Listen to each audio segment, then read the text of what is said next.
and welcome back to the Career Advice You Never Had podcast, where I provide you the career advice, education, and support you missed out on in your career journey. I'm your host, Angela, and today I'm excited to have my very first guest host to join me to talk about career direction and where to start. Thank you for tuning in today, and remember to let me know what you're loving and what you'd like more of. As you listen to Emma and I chat about careers, we'd love for you to note what starting point or activity sounds interesting for you and can be used as your next step in exploring your career direction. Let's get into it. Thank you, Emma. Hello, and welcome to the Career Advice You Never Had podcast. I'm so glad that you're here as the first guest host, where we get to chat more about careers. This is something that we got to do last year together when we worked in the same place in the careers space. And so I'm so glad to have you here, Emma. Thank you so much for having me, Angela. It's great to be here.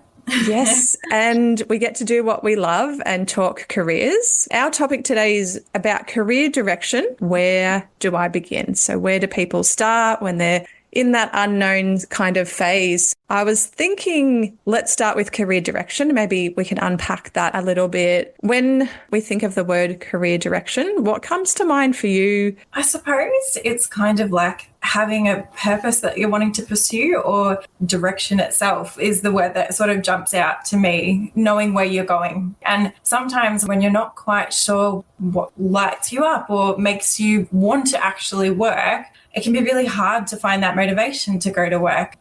Yeah, I know exactly what you're talking about. I'm just thinking career direction, I feel like is an inner guidance that only we can try and describe, and that sometimes when we talk to people, maybe our friends and family, we might go, oh, I'm just feeling a little bit lost, or I'm just not unsure. And the words that come out are, I'm not sure what my next step is. I'm not sure which direction I want to head in.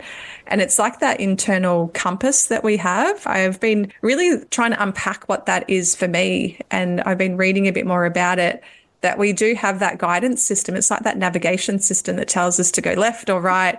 We have this within ourselves to steer us in that direction, and only we can connect to it, and only we can understand it. Yeah. When people come to us saying, I'm feeling all these lost, stuck, not sure which direction to go in, that they may be at crossroads. There's all these ideas that we get that they're in that unsure phase, that they need to reorientate themselves in some way. Do you hear those kind of words as well when you're talking with people?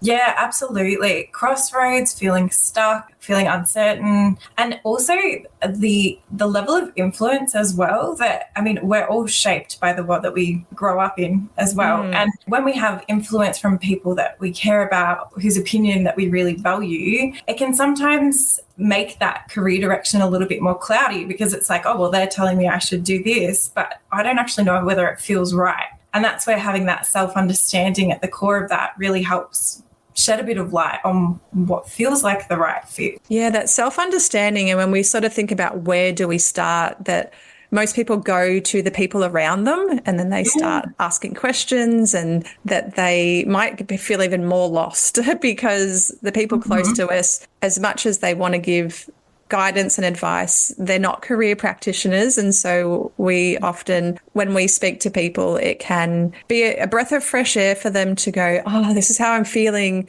And they get the space to be able to talk about it with someone that they don't know, someone sort of external from the situation. And once we work through those feelings, and that it's to let people know that it's normal to feel a bit lost and stuck and at crossroads, because this is going to happen throughout our career. I have the pleasure of talking to young people as well, and that they, like I did when I was year 10, felt like I had to have it all figured out. And we're going to hit moments in our career where we haven't got a clue about what that next step is. And we need to take this time to understand ourselves, and that where to begin. There's so many different types of options. I wonder for you, is there something that you notice what people might do by themselves to start?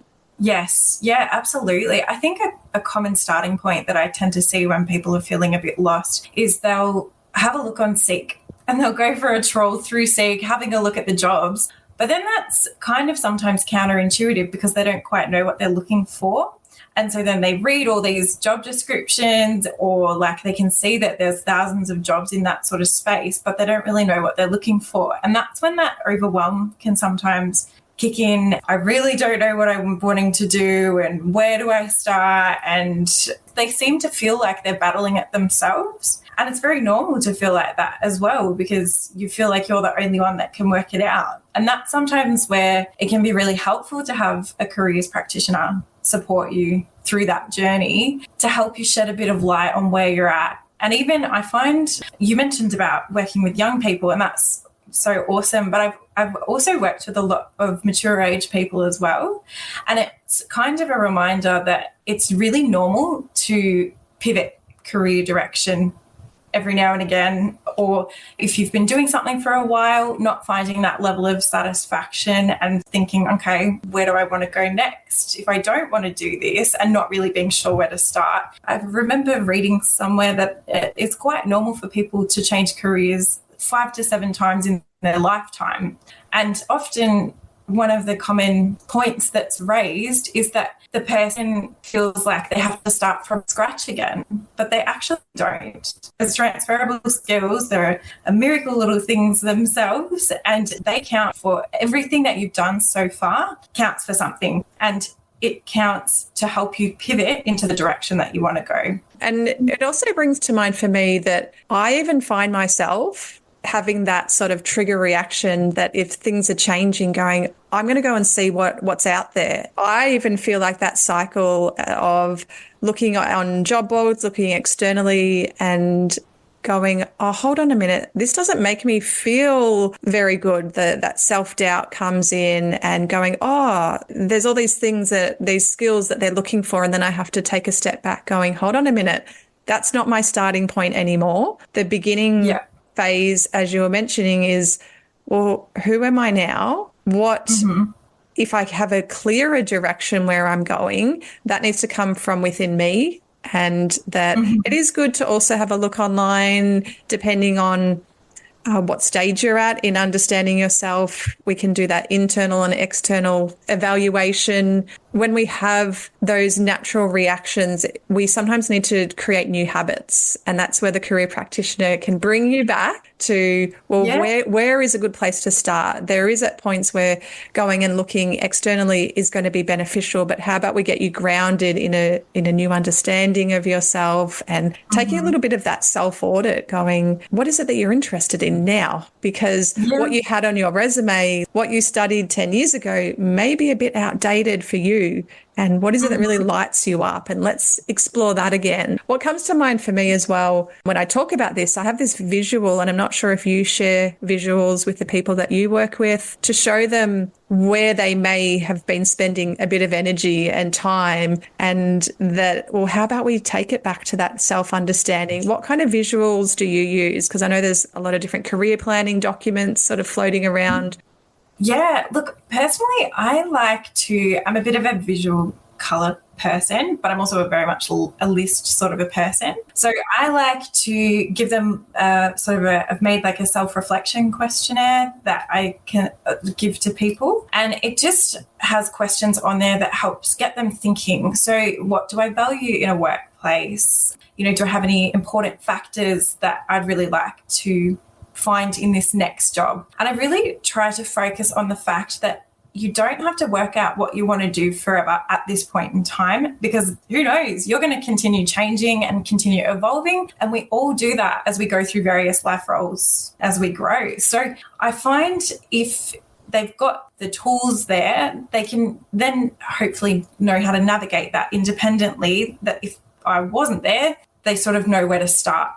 I find kind of having a piece of paper that has like a brain dump of everything that they're thinking about where they're at this point kind of helps give them a point of reference to come back to, and also gives them a little bit of scope about what are the parameters for this next step that they want met. Is it really important to them to find something where it's like a creative outlet? Or is it more important to find something that meets a financial need so that they can pay a mortgage and things like that? And sort of refining their list then by, okay, well, what's the most important part for me in this next job to find? Is it finding something that I find satisfying, or is it more something that's closer to home, something, and everyone's so different as well. And that's the thing that I really like, is giving that person the space to work out what feels like the right fit for them. And often when we are in the really fortunate position where they disclose information about where they're at, paraphrasing that back to them and talking about what they've identified is a really interesting thing to then see them react and be like, oh, wow, I didn't realize I said that.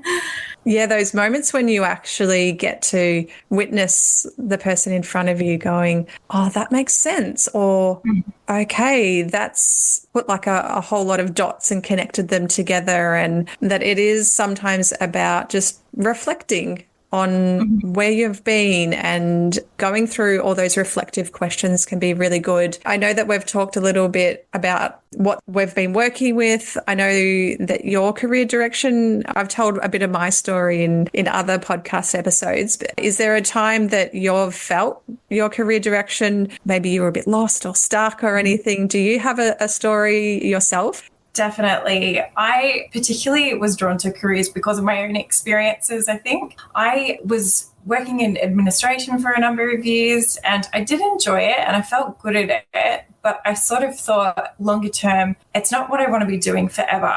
And I was kind of in one of those places where you're like, okay, but if I don't do this, what else can I do? What would I enjoy? What fills up my cup, really. And I had a really fortunate position where I didn't need to jump ship really quickly. So I could take the time and explore some options and that sort of thing. And I went to the Melbourne Careers Expo and I sort of had been looking at a few options because I found the mental health space quite interesting, but I wasn't sure whether it was fully for me. And because at the expo they had career counsellors on site, I was lucky enough to have an appointment with one and I had a chat with her. And after having a chat, I thought, oh my gosh, light bulb moment. I want to do exactly what you're doing. I want to help people feel as clear as I now feel. And I was motivated to get on my own journey. So then I had a look at it. Okay, well, what do I need to do to get there? I wasn't sure if I needed to study a certain qualification or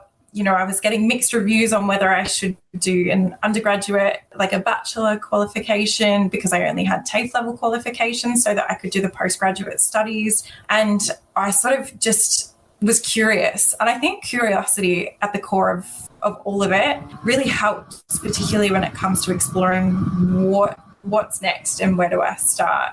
Yeah, curiosity is a great thing. And it's also, you mentioned so many good sort of starting points within your story about curiosity and that self-awareness, understanding that something wasn't right, it wasn't the right fit. And that can be one of the biggest pieces that once you do have that feeling. I remember pushing it aside a few times when I was in my last career in teaching that, yeah, something just doesn't feel right. And what is it that you can be doing? And so if we brainstorm a few ideas together and the listeners can go, okay, I've done this, or maybe I haven't done that yet. You kind of mentioned going to a careers expo. And so there's things that they can be doing and ideas how to start. For me, what I would straight away go to is reflective questions, like you've already mentioned, journaling, brain dumps, mind mapping, because there's a lot of uncertainty, possibly lots of thoughts and ideas going around in your mind. Is anything else coming to mind for you as we kind of just bounce a few starting point ideas off each other around the self-awareness part? Yes. Look, I think I personally, in being quite a list person, I'm not so much a creative person. So, well,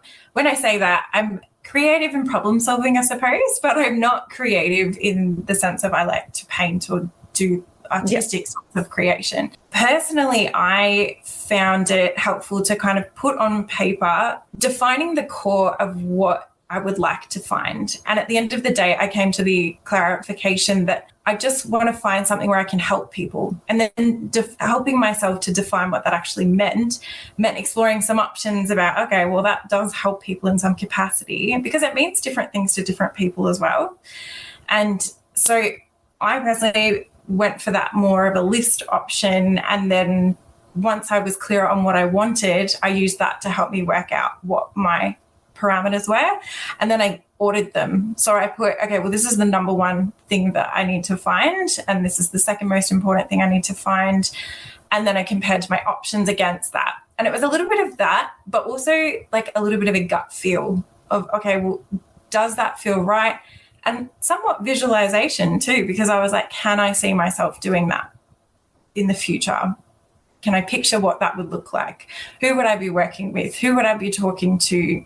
And as you find ways to explore things, you kind of find out, okay, so it just helps to paint a bit of a clearer picture mentally as well. So that was personally what I found. What about you?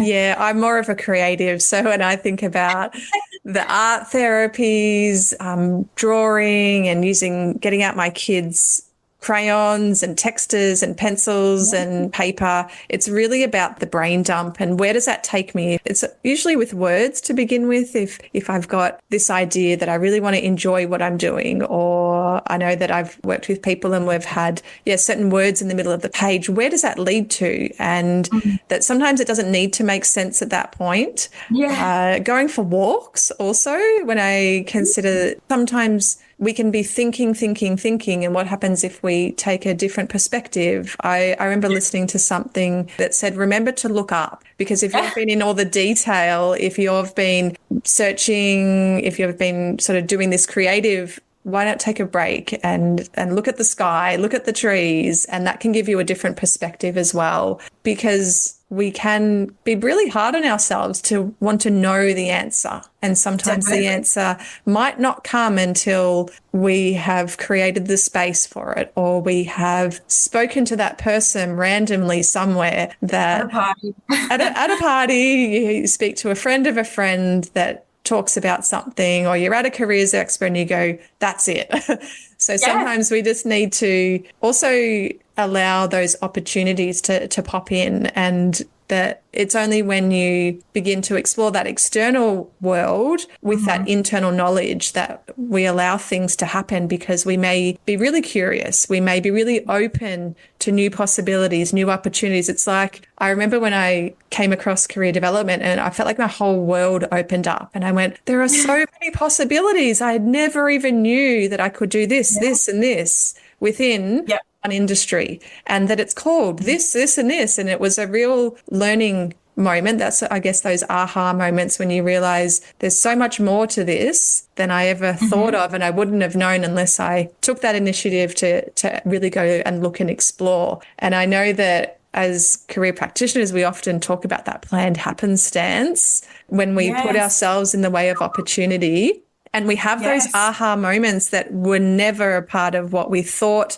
may have happened, or that we've researched something and we've had that conversation. So I wonder for you with planned happenstance, have you got any good stories or anything coming up around the accidental things that happen in planned happenstance? Yeah, absolutely. I think it's funny that you talk about that openness to opportunity. And I think that is another element that really comes into it, because sometimes it can hit you when you least expect it. You might be at the shops and you see something and you're like, oh, wow, I never even thought of that as a job. I wonder what that actually involved, and go on that path of, let me find out, And it's almost like when we open up the idea of those sorts of opportunities, we have like a filter on that. We're kind of looking for a little piece of a clue to the puzzle. And when we see something, we'll notice it more than what we would have previously. I think you never know who you're going to talk to who might know a person. And the other thing to keep in mind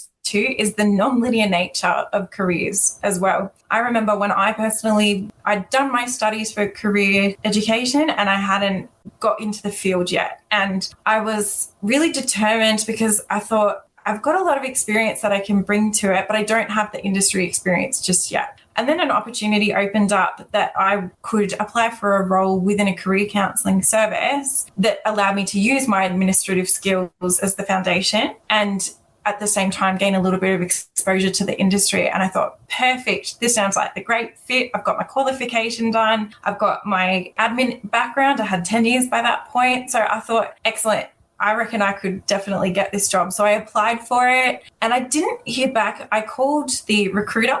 I said, I just wanted to confirm that you received my documents. And they said, yes. And I was like, okay, do you happen to know when you might make a decision or when I might be likely to hear? And they were like, not sure at this stage. And so I thought, okay, cool. So I left it a bit because I thought maybe, it's a time-consuming process for employers to hire staff anyway. And I ended up thinking after about a month, I feel like I would have been a really good fit for that. I might do a little bit more research. So I got that curious hat on and I sort of tried to work out, okay, well, who was in charge of that project? And I contacted the organisation that was linked to it and I left a message with the receptionist, and literally 10 minutes later, the CEO of that organisation called me and said, I'm so glad you contacted me because we're not using that recruiter anymore. They didn't pass on your application documents. We'd love to interview you for the job. And so I was like absolutely blown out of the water, but I just felt it was too good of a fit to let go. And I was, I wasn't sure why I wasn't hearing back. And I thought, you know what, I'm just going to give this a try. What have I got to lose, really? And I think fundamentally that's a big question too. What have you got to lose? If you don't take action, you don't know. Did you get the job? Oh, yes, I got the job. Spoiler alert. I got the job and I was really lucky because I got to work in an area where I felt already familiar with my transferable skills. And then at the same time developing awareness for the industry, I actually then got promoted after like 4 months in the job to career counsellor, and I've loved it ever since. So I've been really lucky and fortunate in that sense, but I was open to opportunities and that really helps. It does. And using a little bit of that sense, that kind of gut feeling going, I felt like that was a really good fit, because sometimes we can put in our resume, our cover letter, and if it is through online, we don't even know where it goes, who it goes to, and what happens in the behind the scenes, because there's so much unknown that sometimes when we reach a person, we can get an answer. Your answer you still had that funny feeling, which it's really good to go with your gut. And look what happened. So that just even a month later, I know a lot of people might also be thinking, oh, I've been searching for a job for a while now and I'm demotivated and I've already tried everything. And that's when we can come back to, okay, well, maybe we need to go on that inner journey again. Or is there something external that I can do? So when we are going through that job seeking, I call it an up and down roller coaster, sometimes we may need to cycle back and just check in. Is there anything else that I can do within myself?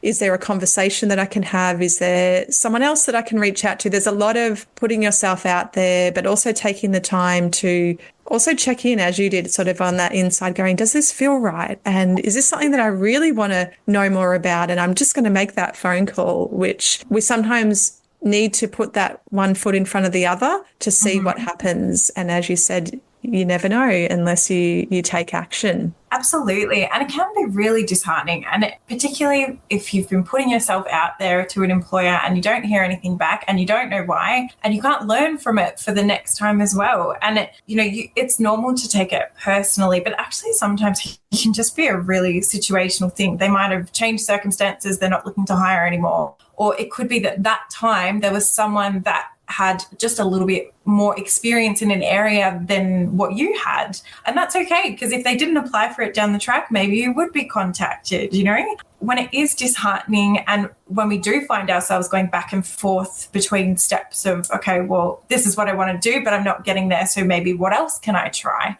It's so normal. It's so part of the process. And I am a bit of a visual person in this sense that I have like a visual map. If you picture like interweaving lines and there's people that have fallen over along the way, they've hurt their elbow, they hurt their back, but they get back up, and that's the resilience part. And with the end goal in sight, there's always different ways that you can go to get there. Yeah. That you're really passionate about or really want to do. Let that be the wind under your wing. Wind under your wings. And it's so true that we're going to have those moments. I remember that the metaphors that people use. I feel like I'm running a race, or I'm an athlete about to go to the Olympics. Like that's what they're preparing for, to find that role that they're looking for. And sometimes it's a stepping stone role. Other times it may take longer than what we thought, or we may have to get there in a very different way. And that there's resilience you spoke about, also that curiosity that we need along the way, the motivation, which is that inner motivation that needs to come.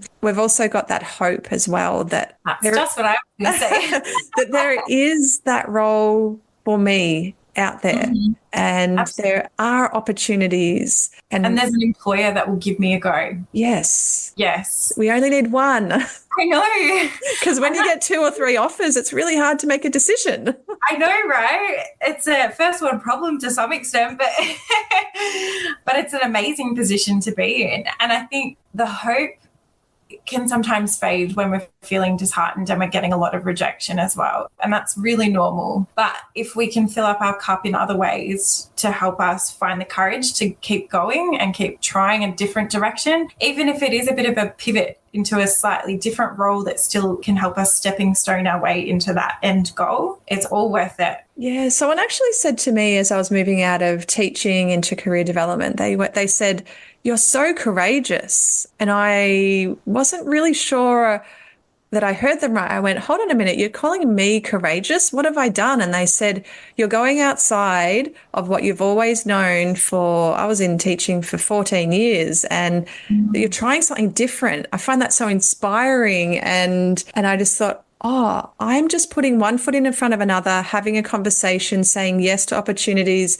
studying while I was working full time. And I just thought I was just doing the things that I knew made me feel like I was actually taking those steps towards it, and that someone else thought of me as courageous and inspiring. I went, oh, okay, I'll take that one. Thank you. And that sometimes we may need to speak to someone who is a couple of steps in front of us, or that we need to listen to that step back sort of thing that doesn't have the feelings associated that we've got as well. Yeah, because you might not know how far you've come in your journey until someone reminds you, oh, what you're doing is you're doing so amazing. You've been for however many interviews, you've created a new resume, you've spent time auditing yourself. And sometimes we just need to look at the journey we've been on as well. That absolutely, it's hard and there's so much effort that we put in, and it's so worth it. So that's where the hope comes in. There was this post coming to mind that you put up on LinkedIn a little while ago. Yes. And maybe we can sort of use this as like the last sort of point before we head off.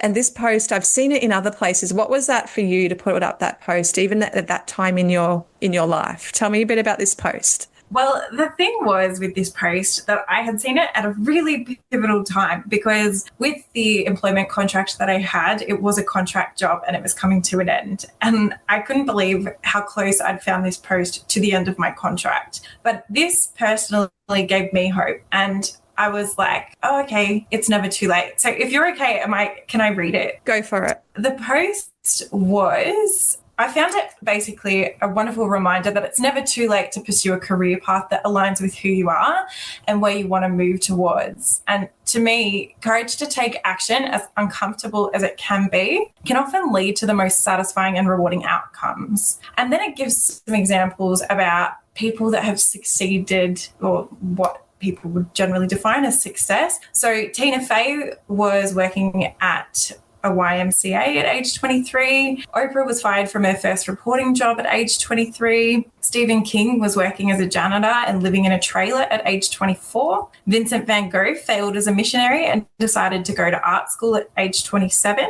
J.K. Rowling was a single parent living on welfare who was clinically depressed and at times had contemplated suicide at age 28. Wayne Coyne from The Flaming Lips was a fry cook at age 28. Harrison Ford was a carpenter at age 30. Martha Stewart was a stockbroker at age 30.